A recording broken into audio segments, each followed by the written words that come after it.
Janice, etong tanong ko sa'yo. Anong gagawin mo kung mahulog ang biskwit sa fine dining restaurant? Crumbs. Joke lang. Ito na. Ito, oh. Importante ba, Janice, na marunong kang mag-Ingles? Importante ba na marunong kang mag-Ingles? Hindi mo naintindihan yung sinabi ko. Dinalawang beses. Unawa niya lang. Technique yun. Oo, para nakapag-isip. Go.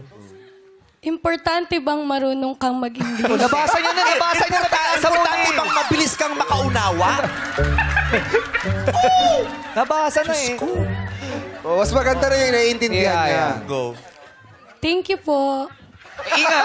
Yung Contestant number 2, Janice San Miguel. Hindi, wala pa sagot. Kailangan sumagot. Para sa akin po, yes po, importante po ang matuto kang mag-English. Ang marunong kang mag-English. Kasi we all know that English is our first language. Pero dito po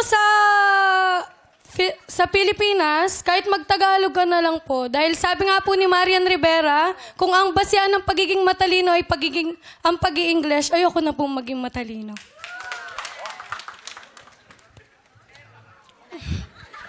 Thank you po. Thank you din. Thank you, Janice San Miguel ng Pampanga. Yes, ngayon naman pakinggan natin RC Muñoz sa kanyang saloobin. RC! Hi, Janice! Hello po.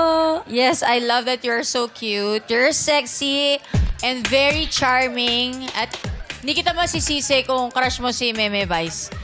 Gamitin mo inspirasyon para manalo sa Sexy Babe. Parang Good luck, Janice. Thank you, RC.